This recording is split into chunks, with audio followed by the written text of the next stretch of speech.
हर हर महादेव दोस्तों, आपके अपने चैनल श्री धार्मिक में आपका बहुत बहुत स्वागत है। भगवान भोलेनाथ की कृपा आप पर और आपके परिवार पर सदा सर्वदा बनी रहे। कृष्ण भगवान ने कहा है कि आत्मा कभी मरती नहीं है, ये बस एक शरीर से दूसरे शरीर में बदलती है। इसलिए आप अपने पूर्वजों को जब भी कुछ अर्पित करते हैं तो वो उन्हें मिलता है। दानवीर कर्ण, जिनके नाम के आगे ही दानवीर था, उन्होंने पूरी उम्र बहुत दान किया। जो भी उनसे कुछ मांगता वो उसे जरूर मिलता। कर्ण जब परलोक गए तो वहाँ उन्हें वो कुछ दुगना दिया गया जो कि उन्होंने दान किया था, लेकिन वो सब हीरे जवाहरात और सोना चांदी थे। कर्ण को खाने को कुछ नहीं मिला क्योंकि उन्होंने कभी भोजन दान नहीं किया था। कर्ण भूख से व्याकुल हो गए। अंत में यमराज की विनती कर धरती पर जाकर फिर से दान करने की आज्ञा मांगी। यमराज ने कर्ण को 14 दिनों का वक्त दिया। कर्ण ने धरती पर आकर जमकर भोजन दान किया और श्राद्ध किया।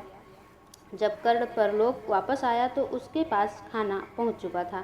इसलिए हिंदुओं को भोजन दान करना बहुत शुभ माना गया है। श्राद्धों के दौरान को तो भोजन खिलाना ही चाहिए। इसके जरिए हमारे पूर्वजों को सीधे ये पहुंच जाता है। कहा जाता है कि इन दिनों यमराज की आज्ञा से आत्माएं जमीन पर आती हैं और अपने वंशजों की ओर से अर्पित किए गए भोजन का भोग करती हैं।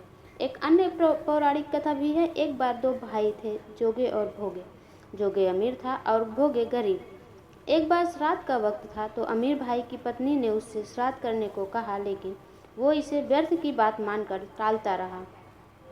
ऐसा करने पर अमीर भाई की पत्नी ने सोचा, अगर श्राद्ध नहीं किया तो लोग बातें बनाएंगे। इसके लिए ऐसा करती हूँ कि अपने मायके वालों को दावत पर बुलाकर अपनी शान दिखाऊंगी। वहीं अमीर भाई की पत्नी ने श्राद्ध पर मदद करने के लिए गरीब भाई भोगे की पत्नी को बुला लिया। रात का दिन आया तो भोगे की पत्नी पूरा दिन काम पर लगी रही। पूर्वजों के लिए खाना बनाया, लेकिन जैसे ही उनके पूर्वज खाने आए तो क्या देखा कि वहाँ पर तो अमीर भाई के ससुराल वाले खा रहे हैं। पितृ निराश हो गए तो वो गरीब भोगे के घर गए तो वहाँ क्या देखा कि पितरों के नाम पर आगियारी दी हुई है। पितरों ने उसकी राख चाटी और भूखे ही चले गए। सबने आपस में बात की और कहा कि अगर भोगे अमीर होता तो उन्हें भूखा नहीं रहना पड़ता। पितरों को उस पर दया आई और उन्होंने कहा कि भोगे के घर धन आ जाए। शाम हो गई। गरीब भोगे के बच्चे खाना मांगने लगे, लेकिन उनके घर पर कुछ नहीं था। भोगे की पत्नी ने बच्चों को टालने के लिए झूठ ही कह दिया कि बाहर हौदी के नीचे खाना है, खा लो।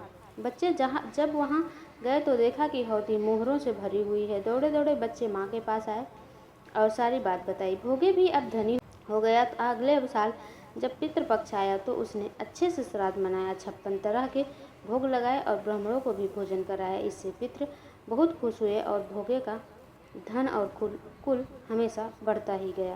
दोस्तों, ये पितृपक्ष की कथा आपको कैसी लगी कमेंट में ज़रूर बताएं।